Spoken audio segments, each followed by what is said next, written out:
Emma spent her days tirelessly caring for patients at St. Mary's Hospital. A compassionate nurse, she had dedicated her life to helping others. But lately, she felt a growing frustration.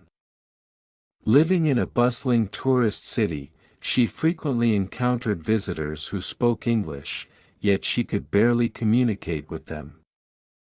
It made her feel inadequate, like a part of the world was closed off to her. One evening, as she sat by her apartment window listening to the hum of the city, she made a decision: she would learn English. The next day, Emma enrolled in a local language institute.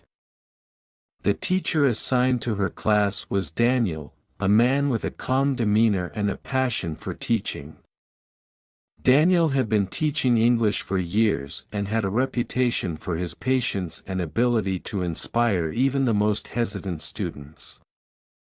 Emma walked into her first class feeling nervous, her palms sweating as she clutched her notebook. Daniel greeted the class warmly and began by asking each student to introduce themselves.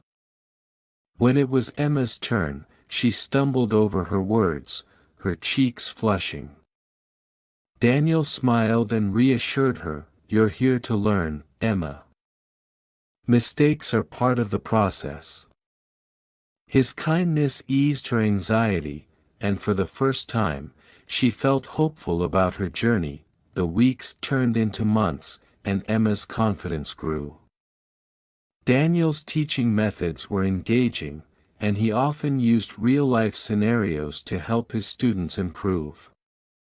Emma found herself looking forward to the lessons, not just for the language but for the chance to spend time with Daniel. During one class, as they practiced conversation, Daniel asked Emma about her work.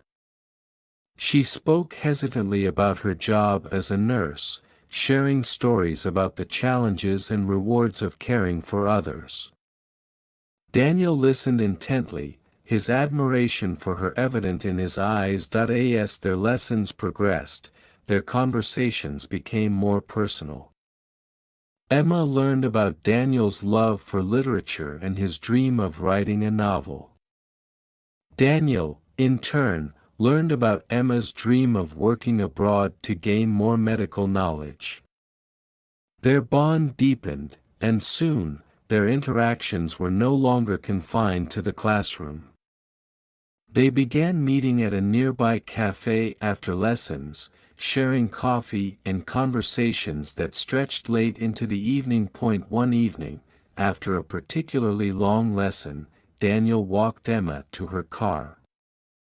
The night was quiet, and the city lights shimmered in the distance.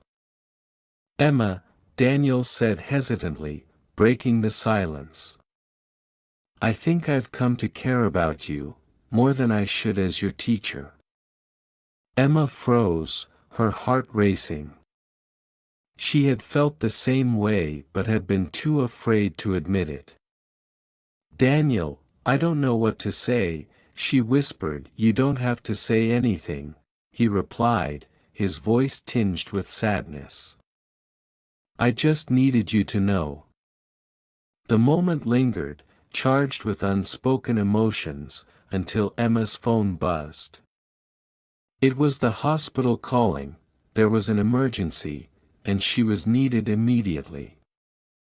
Duty called, as it always did, and she left Daniel standing under the streetlight, his face shadowed with regret. Over the following weeks, their relationship grew strained. The weight of their feelings hung between them, unacknowledged but impossible to ignore. Emma tried to focus on her work and her studies, but her heart was heavy. Then came the news that changed everything.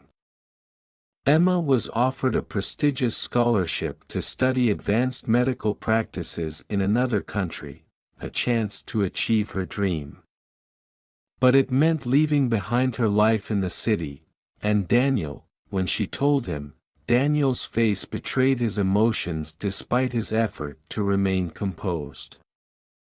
"You have to go, Emma," he said, his voice steady but his eyes filled with pain. This is your dream. You can't let it pass you by. I don't want to leave you, she admitted, her voice barely audible. He reached out, gently taking her hands in his. You've worked so hard for this. I'll be here, cheering you on, even if it's from afar. Their final evening together was bittersweet.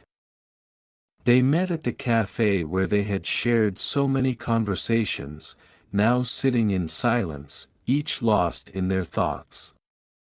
As they said goodbye under the city's soft glow, Daniel pulled her into a tight embrace. Maybe in another life, he whispered. Maybe, she echoed, her voice breaking. Emma left the next week, boarding a plane that carried her toward her future. As the city disappeared below, she couldn't stop the tears streaming down her face. She thought of Daniel and the love they had shared, a love that was real but couldn't survive the realities of their lives. Years later, Emma often thought of Daniel. She wondered if he ever finished his novel or if he thought of her when he saw the city lights. Their love had been fleeting but profound, a reminder that some connections are meant to shape us, not last forever. Though they had parted ways, Emma carried Daniel's words with her, etched in her heart. You have to chase your dreams. And that's exactly what she did.